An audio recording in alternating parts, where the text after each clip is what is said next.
మంచి బలం శక్తిని అనుగ్రహించి మీ నామానికి మహిమార్థంగా బలపరుచున్నాను. కలిగిన దోషాల దగ్గర అక్కడ కాపాడమని క్రీస్తున్నాము.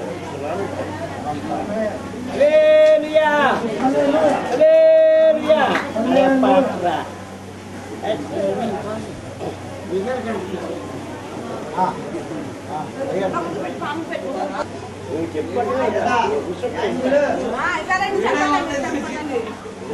చెప్పండి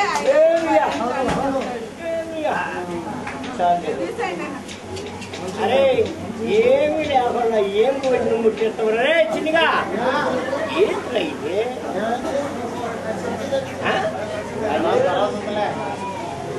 మీరు అర్థం చెప్పండి అయ్యగారు అర్థం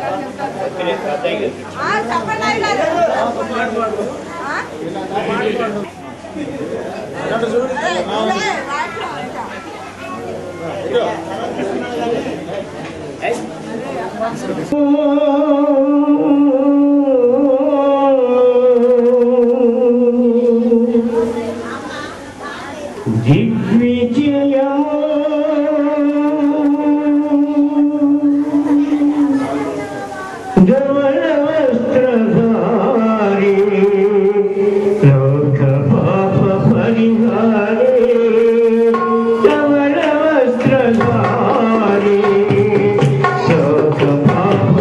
Hare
39వ కీర్తన 35-36. నీ ఆజ్ఞల జాడలను చూసి నేను ఆనందించుచున్నాను. దాని వద్ద నన్ను నడువ చేయము. చాలండి, చిన్న ప్రార్థన చేసుకున్నాం. పరిశుద్ధుడు అయిన తండ్రి, ప్రేమ నమ్మకము కలిగిన యేసు ప్రభువా, మహోన్నతుడా, ఘనుడా, రాజా, మీకు వందనాలు చెల్లిస్తున్నాను నాయన.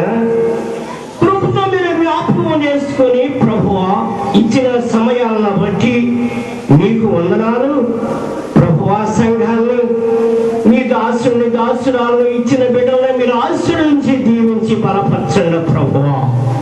నీ కృపలో భద్రపరిచి ఇప్పటి వరకు సజీవులుగా కాపాడి నడిపిస్తున్నందుకు మీకు స్తోత్రములు తండ్రి.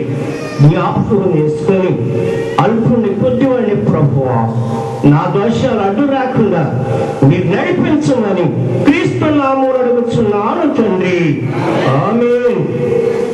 చూడండి, ఇక్కడ దావీదు ఒక చక్కని మాటని హెచ్చరిక చేస్తా ఉన్నాడు. ఆయన చాలా కష్టాల్లోనూ, చాలా ఇరుకుల్లోనూ, చాలా ఇబ్బందుల్లోనూ, ఆహారం లేక, వస్త్రాలు లేక, భయంకరమైన స్థితిలో జీవించిన వాడు భక్తుడు. ఆయన ఏం చేశాడంటే గొర్రెల్ని కాశాడు, బహు ఇబ్బందులు పడ్డాడు, చాలా శోధనలో పడ్డాడు. ఆయన పరిచయంలో చేస్తే ఆయన ఎవరు చేస్తున్నాడు? నీ ఆజ్ఞల జాడను బట్టి, ఆయన నడిపించే విధానాన్ని బట్టి, ఆయన పోషించే విధానాన్ని బట్టి, ఆయన సంరక్షణ చేసే విధానాన్ని బట్టి, ఆయన నడిపించే విధానాన్ని బట్టి, ఆయనకిచ్చిన ఆజ్ఞలను బట్టి ఏ మాత్రం కూడా లోపం కాకుండా, వెనక్కి తిరగకుండా, శ్రమైన, కష్టమైన, ఇరుకైన, ఇబ్బందైన ఆయన చిత్తాన్ని అనుసరించి ప్రయాణం చేస్తూ ఈ మాటని దేవుని సన్నిధిని ఏం చేస్తున్నాడంటే మనవ చేస్తా ఉన్నాడు. ప్రభువా, ఎంత సంతోషం, ఎంత సమాధానం, ఎంత క్షేమకరమైన స్థితి, ఎంత ఆరోగ్యము, ఎంత బలము. ఒక బలహీనుడిని, ఒక మట్టిని నీవు నడిపించి నీవు సంరక్షణ చేస్తున్నావు ప్రభువా. ఇంకా ప్రయాణంలో ఇంకా ఎలాంటి ఆనందం ఉందో, ఎలాంటి సంతోషం ఉందో, ఇంకా ఎంత ఆశీర్వాదం ఉందో, ఇంకా నీవు నన్ను ఎంత బలపరుస్తావు. నలుగురు బిడ్డలు ఉన్నప్పుడు ఆ తండ్రికి నలుగురు కుమారుల మీద ఆశ ఉంటుంది. నలుగురు కుమారుల మీద ఆశ పెట్టుకొని ఆ తండ్రి పెంచుతూ ఉంటాడు. వారిలో తేడా లేకుండా, ఒకవేళ వాళ్ళలో బలహీనతలు ఉన్నప్పటికీ కూడా తండ్రి వాడిని ఏం చేస్తాడంటే గద్దించి, నీవు నడిచే నడక మంచిది కాదు, నీవు అలాంటి ప్రవర్తన జీవిస్తే నీవు ప్రయోజకుడు కాలేవు నాయనా. ఇదిగో ఈ దారిలో నాడు, లేక ఈ మార్గంలో నాడు, ఈ సత్యంలో నాడు నీవు ఆశ్రయించబడతావు, నీవు వెలిగించబడతావు అని తండ్రి ఏం చేస్తాడంటే కుమారుణ్ణి గద్దిస్తాడు. ఎందుకంటే వాడు మంచి మేలుకరమైన జీవితం, మంచి ఆశీర్వాదకరంగా బిడ్డలతోటి, కుటుంబంతోటి, వస్త్రాలతోటి, గృహాలతోటి, సమస్తముతోటి సంతోషంగా ఉండాలనేది తండ్రి యొక్క ఉద్దేశం. అతడు మోసగాడై, వాడు అబద్ధికుడై, వాడు తిరుగుబాటు వాడై తండ్రి హెచ్చరిక చేసినప్పటికి కూడా వాడు లోపడని వాడైతే వాడి స్థితిని గురించి తండ్రి ఏం చేస్తూ ఉంటాడంటే దివారాత్రులు వాడి గురించి విచారపడుతూ ఉంటాడు. కారణం ఏంటంటే వాడు మార్గాన్ని ఏం చేసుకున్నాడంటే పోగొట్టుకున్నాడు. చూసారా, ఈయన చూస్తే యోచన చేస్తే ఇంతకంటే విలువ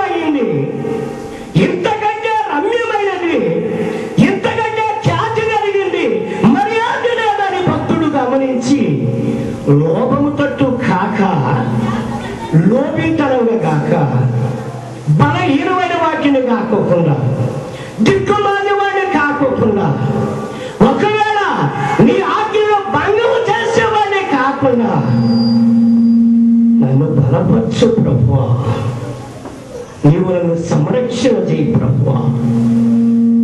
ఎలాంటి శత్రువున్నా కూడా, ఎలాంటి బంధకాలున్నా కూడా, సమస్తంలో కూడా ఆయన సంరక్షణ చేసి నడిపిస్తున్నావు ప్రభువా అని భక్తుడు దేవుని యొక్క సన్నిధిలో మనము చేస్తూ ఉన్నాడు. చక్కని మార్గాలని, చక్కని లెక్కలు దేవుని యొక్క సేవకుడు, దేవుని యొక్క విశ్వాసి, దేవుని యొక్క బిడ్డలు చక్కని నడక నడుస్తూ ఉన్నారు. ఎక్కడైతే అలాంటి నడక ఉంటుందో, ఎక్కడైతే అలాంటి ప్రవర్తన ఉంటుందో, వారి ప్రవర్తన, వారి లెక్కల గురించి దేవుడు సంతోషపడుతూ ఉంటాడు. నీవు సంతోషపెట్టే స్థితిలో ఉండాలి, నీవు ఆనందపరిచే స్థితిలో ఉండాలి. అప్పుడు నీకే అతను ఏం చేస్తాడంటే అర్థం చేస్తా ఉంటాడు. ఎడని కొంతగా ప్రయాణం క్షేమకరంగా, సంతోషకరంగా, అభివృద్ధితో, దేవునితోటి నడుస్తూ ఉన్నప్పుడు చూసేవారికి కూడా మంచి లైన్. యేసు ప్రభువు చెప్తాడు 5వ అధ్యాయం 16వ వచనం, మనుషులు నీ సత్క్రియలను చూసి పరలోకమందున్న మీ తండ్రిని మహింపరచినట్లు వారి ఎదుట మీ వెలుగు ప్రకాశింపనియుడి. తెలిసినే ప్రభు వారు చెప్తున్నారు. ఏం చెప్తున్నారు? మనుషులు నీ సత్క్రియలను చూసి, నీ నడవని చూసి, నీ ప్రవర్తన చూసి, నీ ఆంతర్యము చూసి, నీ ఆలోచన చూసి, ఎక్కడి నుంచి వచ్చాడు మహానుభావుడు, బంగారం అటువంటి వాడు. 2 చేతులు ఆయనకి ఏం పెట్టుకోవచ్చు? ఏం చేశాడు? దండం పెట్టుకోవచ్చు మహానుభావుడు. ఆయన ప్రార్థన చేశాడు. ఆయన కుటుంబంలోకి వచ్చి కాలు పెట్టాడు. నా కుటుంబానికి ఎంతో ఏమొచ్చింది? ఆశ్రితం వచ్చింది. ఎక్కడి నుంచి వచ్చాడు? భయంకరమైన వ్యాధిలో ఉంటే ఆయన ప్రార్థన చేస్తే ఆ ప్రార్థన ద్వారా నా బిడ్డలకు క్షేమాన్ని దేవుడు అనుగ్రహించాడు. మహానుభావుడు అనేది మీ సత్క్రియలు చూసి, నీ చక్కని ప్రవర్తన చూసి, చక్కని నీ ఆలోచన చూసి, చక్కని నీ హృదయం అభ్యంతరంగా కానీ, ఆటంగా కానీ, మనసును నొప్పించేటట్టుగా కానీ, మనసును ఇబ్బంది పెట్టేటట్టు కానీ నీ ప్రవర్తన ఉండకూడదు. నీకు మంచి సాక్ష్యం, నీకు మంచి ఆనందం కలగజేయాలి. ఆయన మంచి సందేశాన్ని ఆయన నడిపించాలి నీకు ఇచ్చి. వయసు అయిపోయినా, వృద్ధాప్యంలోకి వస్తున్నా, ప్రేమ కలిగిన వాడు, జాతి కలిగిన వాడు, ప్రయాణం ఎంతో సంతోషకరంగా ముందుకెడుతూ ఉండాలి. అపజయాలు జరుగుతూనే ఉంటాయి, కలహాలు జరుగుతూనే ఉంటాయి, కక్షలు జరుగుతూనే ఉంటాయి, రాళ్ళేసేవాడు రాళ్ళేస్తూనే ఉంటారు, అవమానపరిచేవాడు అవమానపరుస్తూనే ఉంటారు. నడిపించేవాడు ఆయన ఒక్కడికే. మరి ఇంకెవరికి మనం తలవంచాల్సిన అవసరం ఏమీ లేదు. ఏదో దిక్కుమాలినతనంగా మందిరం లేక చాలా బాధలు పడి తడిసిపోకుండా దేవుని దర్శనం ద్వారా మందిరం ఏర్పాటు చేస్తే శ్రీనివాసరావు 4 రెడ్లు 4 లక్షలు ఇచ్చాడంట. ఏమి జీతం సీడు. నల్ల గ్రామ మాజీ ప్రెసిడెంట్ 4 లక్షలు ఇచ్చాడంట. నాగిరెడ్డి గారు కొంత ఇచ్చాడంట. శివరామరెడ్డి కొంత ఇచ్చాడంట. ఎంత బలహీనం అంటే అది సామాన్యమైన విషయం కాదన్నమాట.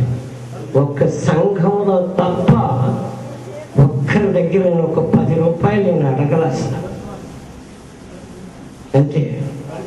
నేను అట్లా కష్టపడి దేవుని సన్నిధిలో ప్రార్థన చేసి దర్శనం ప్రకారంగా నేను ఫాలో అవుతుంటే ఇన్ని రకాల మాటలు వస్తూ ఉంటాయి అన్నమాట. అయితే నడిపించేవాడు చాలా గొప్ప దేవుడు, చాలా బలం కలిగిన వాడు. ఆయన ఎప్పుడు మాటని తప్పేవాడు కాదు. మంచి ప్రవర్తన. ఎక్కడికి వెళ్ళినా, ఏ స్థలానికి వెళ్ళినా, మహానుభావుడు గొడవపు నుంచి వచ్చాడంట బాబు, బుజ్జి అంట, బంగారం అటువంటివాడు. ఎటువంటి సాక్ష్యం? ఇద్దరు ఆడవాళ్ళు ఇచ్చి సరుకులు కొనడానికి పంపించే బుజ్జిని. ఆయన గుర్తుందో గుర్తులేదు. విజయవాడ వచ్చారు, సరుకులు కొన్నారు, తీసుకొచ్చారు. ఒక ఆమె చెబుతుంది, పిల్లగాడు చాలా మంచోడు, అతని మాటలు చాలా క్షేమకరంగా ఉన్నాయి, ఒక్కర భాష తన నోట గుండా రాలేదు, అతను దేవుని సేవకుడే అవుతాడు కానీ మరొకటి అవ్వడని ఎప్పుడు ఆయన సేవకి వెళ్ళక ముందే ఆ మనిషి నాతో చెప్పారు. అలాంటి సాక్ష్యం రావాలి, సక్రియలు కనపడుతూ ఉన్నారు, మంచి నడకలో మంచి ఆనందం కలుగుతూ ఉంటే వాళ్ళ దేవుడు బలం కలిగిన వాడు, వాళ్ళ దేవుడు శక్తిమంతుడు, వాళ్ళ దేవుడు ఉన్నవాడు, అనువాడు, ఆయన మాట తప్పనివాడు అనే ఆలోచన మనిషికి రావాలి. అప్పుడు పరలోకమందున్న మీ తండ్రిని ఏం చేస్తారంటే, ప్రార్థన తెలియని వారు కూడా, ప్రార్థన అంటే అర్థం కాని వారు కూడా ఆ స్థలానికి వచ్చి దేవుడు గొప్ప కార్యం చేస్తున్నాడయ్యా, దేవుడు మీ ప్రార్థన ఆలకిస్తున్నాడయ్యా, మీ దేవుడు బలము కలిగిన వాడయ్యా అని 10 మంది చెప్పుకోవాలి. ఒంటకి నాగేశ్వరరావు గారు, ఒంటికి ఏమారెడ్డి గారు వచ్చి, అయ్యా ఇంత భారంగా పెట్టుకున్నావు, ఈ పని సంపూర్ణం చేయగలుగుతావా? అయిపోతాయిగా. 2 మాటలు ఆడే మాట్లాడారు. అట్లాగే ప్రయాణం, దేవుని యొక్క దర్శనం, దేవుని యొక్క కళ, దేవుని యొక్క వాగ్దాన ప్రకారంగా మనం ప్రయాణం నడిపిస్తూ ఉన్నప్పుడు కుటుంబంలో ఎలాంటి శోధన లేకుండా, ఎలాంటి అపజయం లేకుండా క్షేమకరమైన స్థితిలో దేవుడు మనల్ని నడిపిస్తూ ఉంటాడు. అలాంటి లెక్క నేర్చుకో. 2 నడకలు, 2 ఆలోచనలు, 2 తలంపులు, 2 ఉద్దేశాలు. అసలు అది క్షేమకరమైన స్థితి కానే కాదు. ఎప్పుడు కూడా బ్రతికితే దేవుని కొరకు, చనిపోతే దేవుని కొరకనే ఆసక్తి కలిగి నడిచేటప్పుడే ఆయన నిన్నేం చేస్తాడంటే క్షేమకరమైన మార్గంలో నడిపిస్తూ ఉంటాడు.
ఎన్ని రకాలుగా వస్తాయి, ఎన్ని రకాలుగా చేశాడు. మంచి పేరు తేవాలి, మంచి పేరు ప్రఖ్యాతులు సంపాదించాలి ప్రార్థనా పరుడు. అప్పుడు దేవుడు నిన్ను ఏం చేస్తాడంటే ఆశీర్వదిస్తాడు, నిన్ను బలపరుస్తాడు. నీకు కావలసిన ప్రతి ఈవని కూడా ఆయన నీకు ఇచ్చి నిన్ను పోషిస్తూ ఉంటాడు. ఎవరి తట్టు నువ్వు చూడాల్సిన అవసరం లేదు, ఎవరి కొరకు నువ్వు ప్రాధాన్యపడవలసిన అవసరం లేదు. నాకు తిండికి దొరక్క, నాకు ఏదో బలహీనంగా సేవ జరుగుతూ ఉంటే ఈ కన్నులయ్య గారు, ఆ సంస్థలయ్య గారు దేవుడికి ప్రార్థన నాకేం తెలవదుగా. ఆడేం చెప్తున్నాడు, ప్రార్థన దేవుడు దేవుడు అడుగు, దేవుని సన్నిధిలో కన్నీరు గారు. అరే మనుషులు దాంట్లో వస్తాయండి, ఏళ్ళకు లేదు ఏంటిది అటువంటి ఇబ్బందులు. ఈయనకి తెలుసులే, ఆయనకి తెలుసులే అని నా మనసు అనిపించేది. తర్వాత తర్వాత తర్వాత పరిశీలన చేస్తే ఎవరి తేటట్టు ఎవరో జేబు తట్టు చూడాల్సిన అవసరం ఏమీ లేదు. సమస్తాన్ని సమకూర్చగలిగిన శక్తిమంతుడు మన దేవుడు, గొప్ప దేవుడు. ఆయన మాట ఇచ్చి మాటను మార్చేవాడు కాడు. మనం చాలా ఆలోచన చేస్తున్నాం, ఒక విషయాల గురించి చాలా ఆలోచన చేస్తున్నాం. పాస్టర్ గారు వచ్చాడు, ఏ పాస్టర్ గారు? గొల్లపు పాస్టర్ గారు వచ్చాడు. వచ్చి ప్రభు నాకు ఒక విషయం బయటకు వచ్చారు అని తీసి ఆడపెట్టాడు. కంటే మాట ఏమొచ్చినాయి అంటే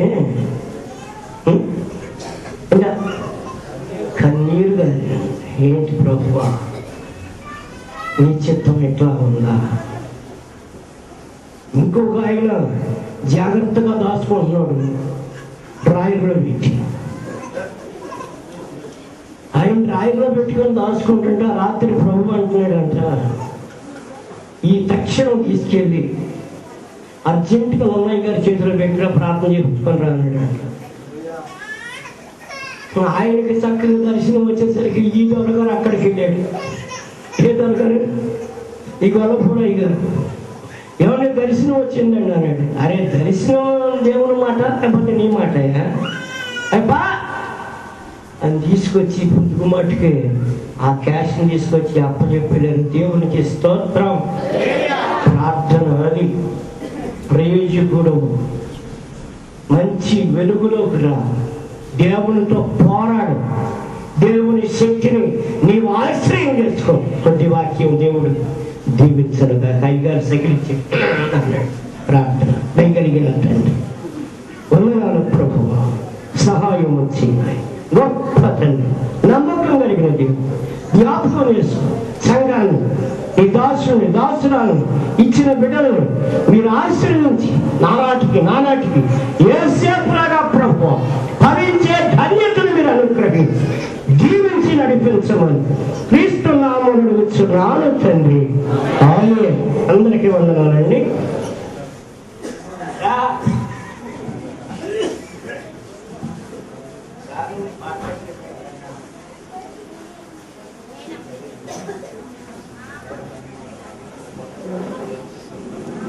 పరిచయకు వచ్చినట్టు వాళ్ళం దరిదాపు ఈయనున్న దైవదాసులు తగరం ఏలియా గారి ద్వారా ఈ రోజు దరిదాపు 800-900 మంది సేవకులు ఈ దైవ సురభి సహవాసంలో ఉన్నాం. ప్రియులారా, ఇంత గొప్ప ఆధిక్యత ఎక్కడి నుంచి వచ్చిందంటే దేవుని దాసులుగా పెద్దలు దేవునికి భయపడి వారు చేస్తున్న ప్రతి పనిని కూడా వారు మానుకొని కేవలం బైబిల్ గ్రంథం ఒకటి పట్టుకొని ఒక కండవ తలకు చుట్టుకొని నున్న ప్రాంతంలో అడవిలోకి వెళ్ళి ప్రార్థన చేసినటువంటి పరిస్థితులు పెద్దలు చేశారు. అదే అనుభవాన్ని మాకు నేర్పించినట్టుగా చెప్పబడుతుంది. అలాగే మరి మా గురువు గారు వివాహం చేసుకునే 4 పిల్లలు కలిగిన తర్వాత ఆయనకు ఒక బలహీనత వచ్చినప్పుడు దేవుని యొక్క మందిరంలోకి రావడానికి ఆస్కారం కలిగింది. దానికి ముందే అజరేయ్య గారు, దాస్ గారు మీరు ప్రార్థన చేయండి, దేవుడు సేవకుడు నీతో చెబుతున్నాడు అని అజరేయ్య గారు దాసయ్య గారికి చెబితే, దేవుణ్ణి ఎప్పుడు ఏ మానవుడు చూసి ఉండలేదని వాక్యం చెబుతూ ఉంటే దేవుడు నీతో మాట్లాడి నీకు కనపడి నీతో మాట్లాడా? ఇట్లాంటి మాటలు ఒకసారి చెప్పామంటే జాగ్రత్త అన్నాడు. రీలారా, బస్సులో నున్నలో బయలుదేరితే 1 కిలోమీటర్ రాగానే దిగిపోయేవాడు మా పాస్టర్ గారు, మా గురువు గారు. వాళ్ళ అమ్మగారు ఎంత కష్టపడిందో కొడుకు గురించి. విజయవాడ వచ్చారకే 2-3 సార్లు బస్సు దిగేవాడు, భయం చనిపోతామేమోనని. అలాంటి పరిస్థితుల్లో అన్ని చూసి ఆఖరికి అజరేయ్య గారి దగ్గరికి వస్తే, అజరేయ్య గారిని రా నీకు ఎందుకు నేను ఉన్నానని చెప్పి ఏరియా గారి దగ్గరికి తీసుకెళ్తే ఆ రాత్రే నిద్రపోయాడటండి. దేవుని స్తోత్రం. అంత క్రితం నిద్ర అనేది లేదు. 6 నెలలు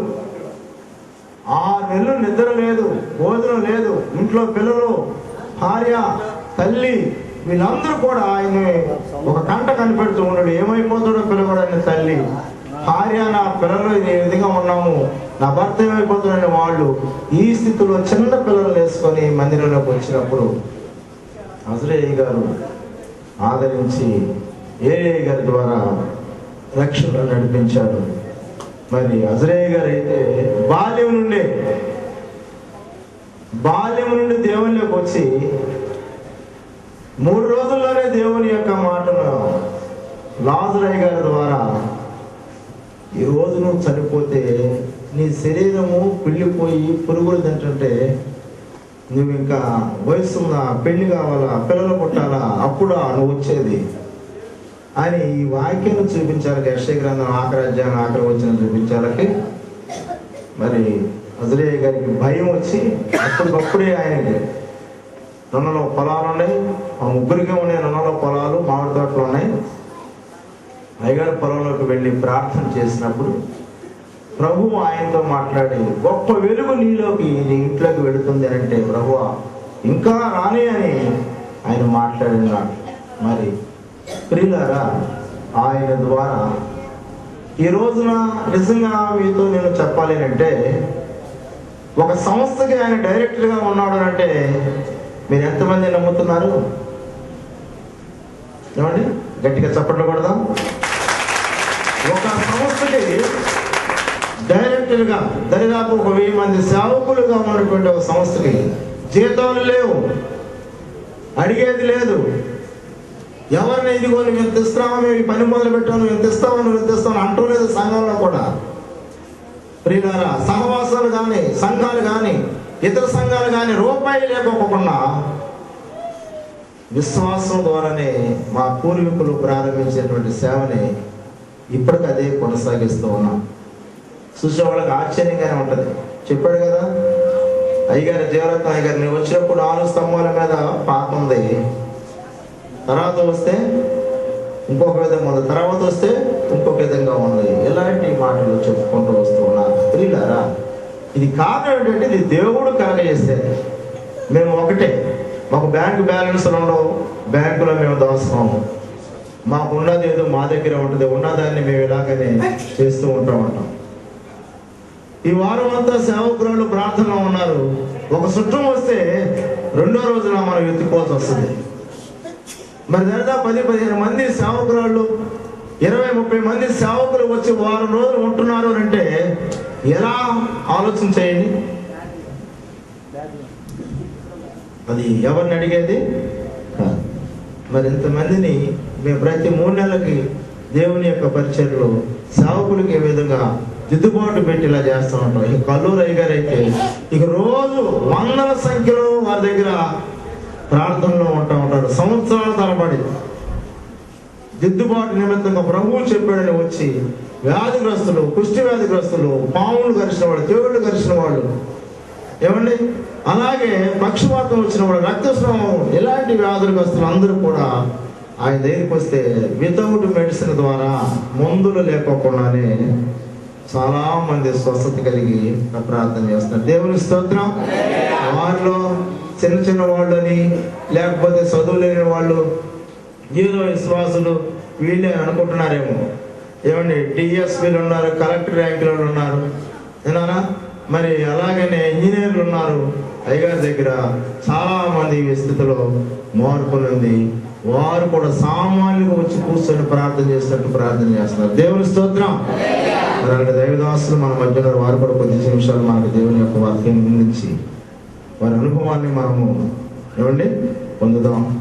దేవుని యొక్క దాసుడు నగర వజ్రయ్య గారు, దైవ స్వరూపి సహవాస డైరెక్టర్ గారు వచ్చి దేవుని వాక్యాన్ని అందించాలని మనం చేస్తున్నాం.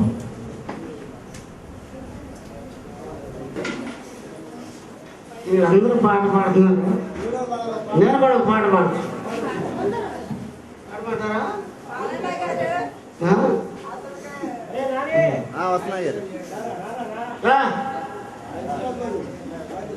నేను ఉన్నాయి కదా అనుకుంటున్నారా పాడతానంటే? వీడియో సరిగ్ది.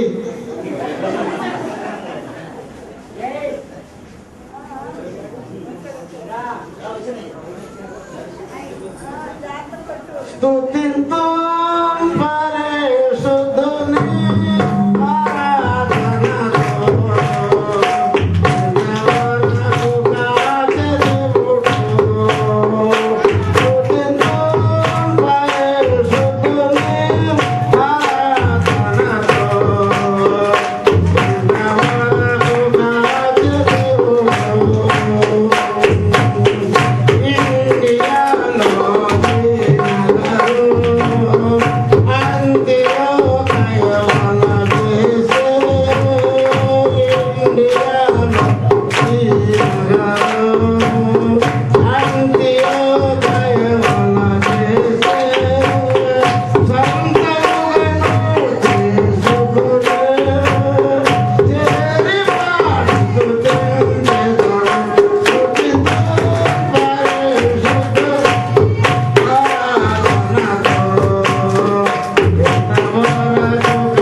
రాశాడు. సేవకులని చెను బహుగా కావలి చెను ప్రభువే. సేవకులని కావలి చెను ప్రభువే.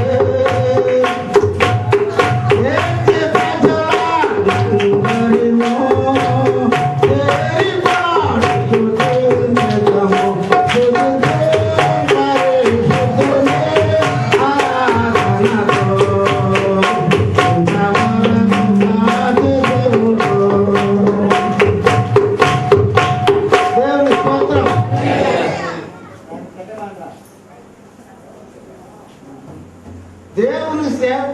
మాట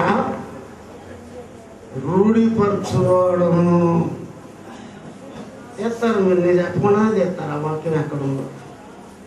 దేవుని సేవకుని మాట, నా సేవకుని మాట రూఢిపరచువాడను. దేవుని స్తోత్రం. ఏంది చదువు. రూఢిపరచువాడను, నా దూత ఆలోచన. సేవకుని మాట రూఢిపరచు. సేవకుని నోట ఉంటే మాట వస్తే దాన్ని రూఢిపరుస్తే ఎంత భయంకరమైన వ్యాధి వచ్చినా బిడ్డను బాగు చేయి ప్రభువా, స్వస్థవచ్చు అంటే స్వస్థపరుస్తున్నాం. దేవుని స్తోత్రం. మాట ఇచ్చి తప్పే దేవుడు కాదు. తన సేవకుని మాట, నా సేవకుని మాట రూఢిపరచువాడును.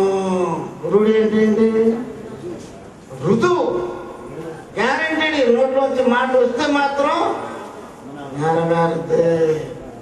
ఇంకొక మాట ఉంది సేపల గురించి చూడండి.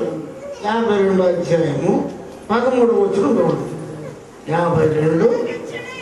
ఆలకించుడి, నా సేవకుడు వివేకముగా ప్రవర్తించును. అతడు హెచ్చింపబడి ప్రసిద్ధుడై మహాగరుడుగా ఎంచబడును. దేవుని స్తోత్రం. ఇది ఎంత వాగ్దానం? అది ఎంత వాగ్దానం? మళ్ళీ ఒకసారి గట్టిగా చదవమా.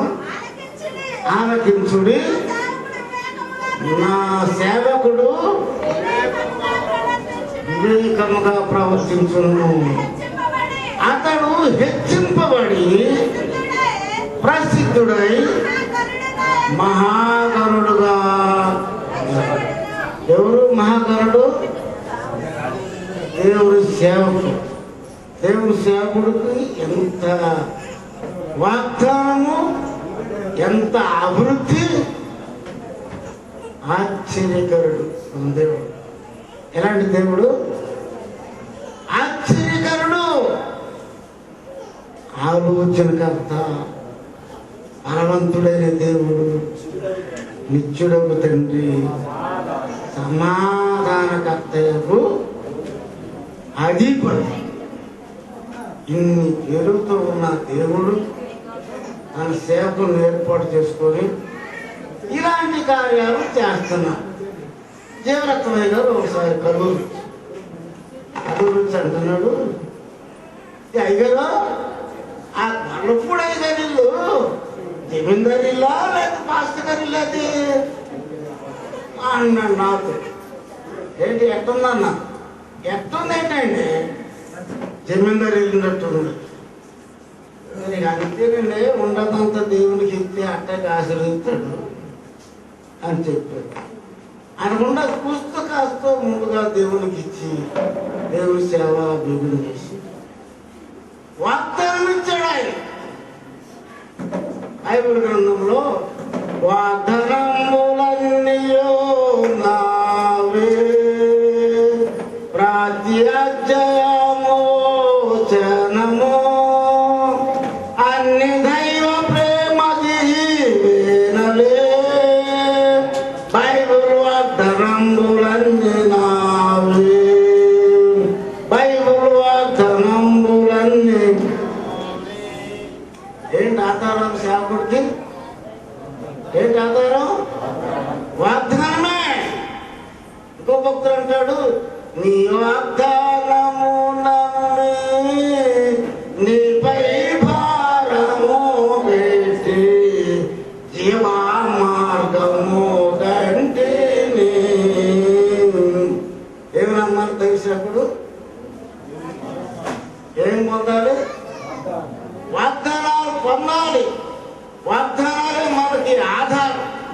దైవసేవకుడికి ఏం ఆధారం ఉంది? వాగ్దానం మీద ఆధారపడి సేవకి ఏ గురించి ఆ గురించి ఏముందని అక్కడ చేతుతానని ఆయన ఉన్నాడు. అక్కడ నెల వచ్చారు ఒక 3 ఇస్తారు 4 ఇస్తారు రా అన్నీ ఉండరా ప్రతి కొలపుడు ఎవరైనా మనలో ఏమవుతుందో రావయ్యా బాబు మా కొలపుడు నెలకు 4,000 ఇస్తామని ఎవరైనా పిలిచారా ఆయన్ని? దేవుని పిలుపుతో వచ్చిన సేవ వాళ్ళకి ఏంటంటే ఆధారం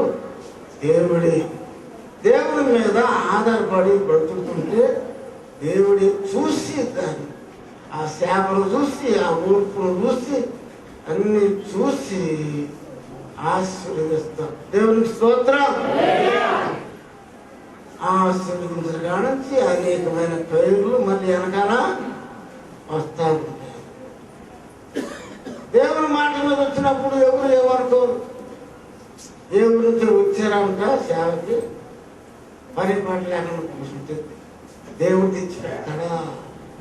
ఆయన వండి అన్నం వండి తినయ్యాను అంటాడా అని ఎన్నో మాట్లాడతారు కొత్త దినాల్లో.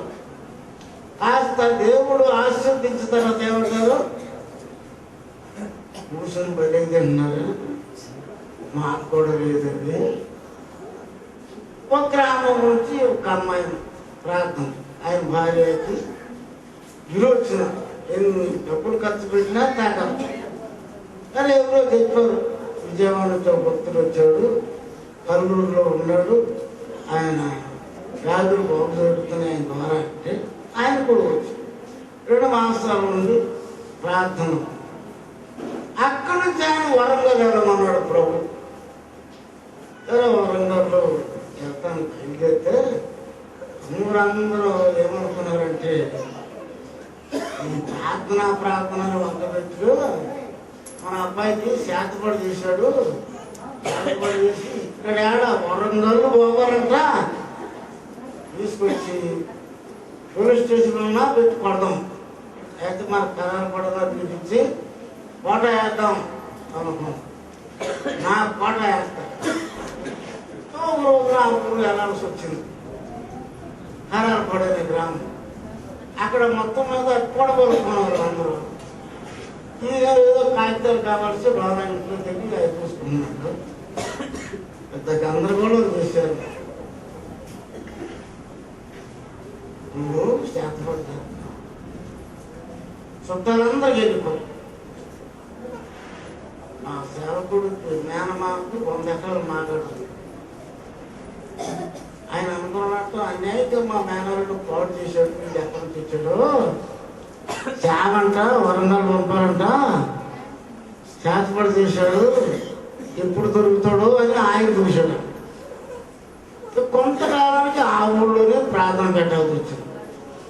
ఇద్దరు మా మేనమ్మ గారు చూద్దామని అది మేనమ్మ గారు ఇంటికి కూర్చోండి అన్నాడు. అబ్బాయి మేము అనేక రకాలుగా మాట్లాడుకున్నాము నేను గురించి, నాకు 100 ఎకరాలలో చెరువుకి వెళ్ళి పొలం తెలుపుకోవడం తప్పట్లా, పొద్దున్నే లేచి బీరకాయ పేటకడ తీయాలి, తర్వాత చెరువు కడకి వెళ్ళి ఆ నీళ్ళు దూసుకొని రావాలి. నువ్వు ప్రాంతంలోకి వెళ్ళి తెల్ల బట్టలు కట్టుకున్నావు, అసలు ఏం పని చేయకుండా జరుగుతుంది కదా, మేము అనుకోవటం పొరపాటే అన్నాడు. ఎంత అనుకున్నారో నన్ను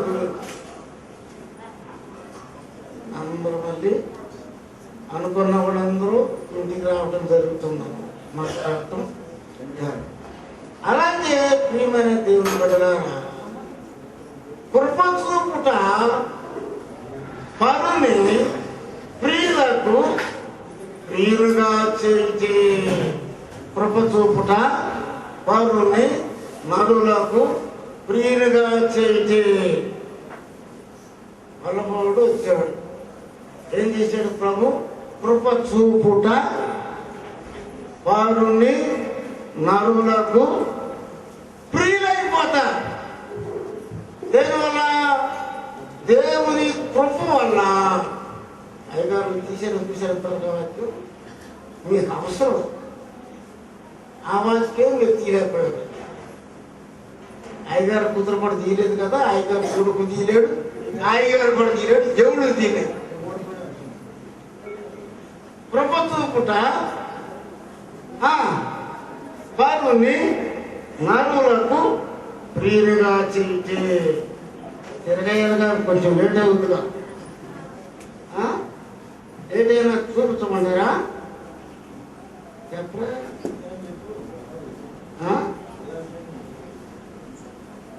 ఇప్పుడు కంటుండియా సాయంత్ర గ్రంథం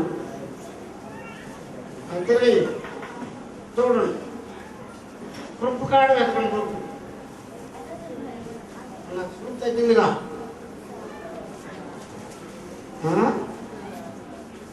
ఎవరైనా గుర్తుంటే తీయండి.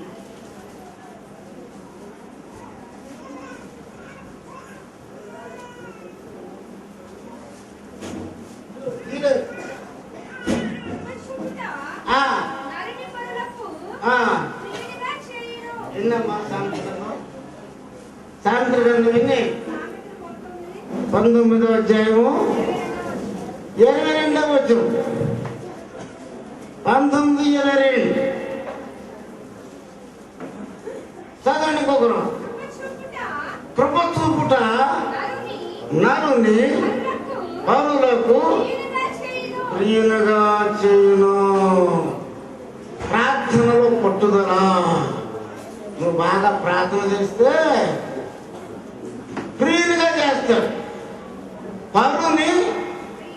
పరుల్ని ఎవరు ప్రియులుగా చేస్తాడు దేవుడు. దేవునికి స్తోత్రం. మన ప్రభు శక్తి అలాంటి. ప్రభువు ఉన్న శక్తి అలా. ఆ శక్తి వెళ్ళి ఆడని పట్టుకుని స్వస్థపరుచు. ఏం చేస్తుంది శక్తి? దేవుని శక్తి ఏం చేస్తుంది?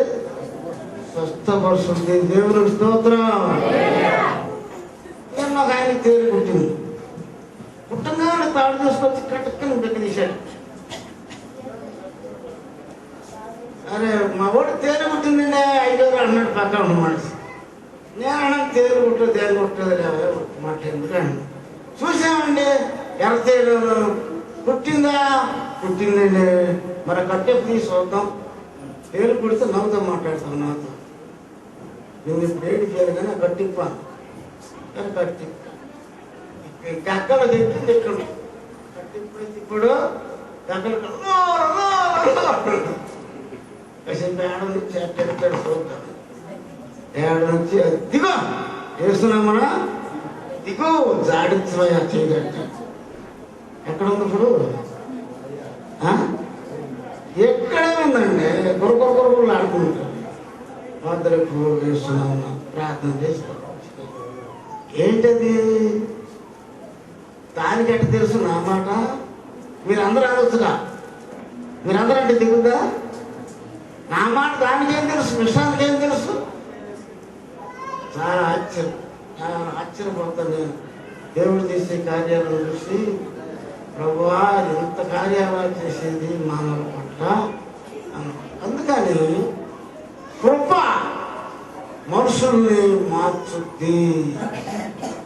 కృపా సత్యముల వలన దోషమునకు ప్రాయశ్చిత్తము. ఎప్పుడైతే సేవకుడి దగ్గర కృపా సత్యము అనేది ఉంటుందో ఆ ఇంటికి ప్రార్థన వచ్చిన వాళ్ళు అందరూ దోషాలకి ప్రాయశ్చిత్తం అయిపోతుంది. క్షమాపణ వస్తుంది అన్నమాట.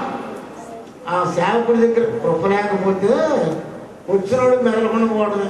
10 రోజులు 15 రోజులు సాప మీద కూర్చొని ఆపరేస్తారు. సేవకుడి దగ్గర కృప ఉంటే చెప్తున్నాడు కృపా సత్యముల వలన దోషమునకు ప్రాయశ్చిత్తం. దేవుని స్తోత్రం. అందుకని ప్రార్థన వలన దేవుని యొక్క శక్తి వలన ఈ ఇల్లు కట్టించడం ప్రార్థన ఏర్పాట్లు జరుగుతుంది. చాలా మంది అనుకుంటారు ఆడు తెచ్చిచ్చారు, వీళ్ళు తెచ్చిచ్చారు, ఆడు తెచ్చారు, వీళ్ళు తెచ్చారు. ఇప్పుడు చేస్తారు. దేవుని పని ఎలాగో జరిగేది జరుగుతూనే ఉంటుంది. అది మాత్రం ఆగదు. దేవుని స్తోత్రం. ప్రార్థన చేసుకుందాం. మరి రండి ప్రార్థన. కళ్ళు మూసుకోండి. మోకరిస్తా. ప్రేమ గల దేవ దయగలిగిన ఆయన నీ స్తుతులు క్రీస్తునామమున అడుగుతున్నాం తండ్రి. తండ్రి దేవుని నుండి ప్రభు యేసు క్రీస్తు నుండి కృపలో సమాధానం సదాకాలం తోడైండును గాక. ఆమేన్. అందరికీ వందనాలు. ఇది వరకుది. నేను నవ్వలేదు తరుగున్నాను బాగా.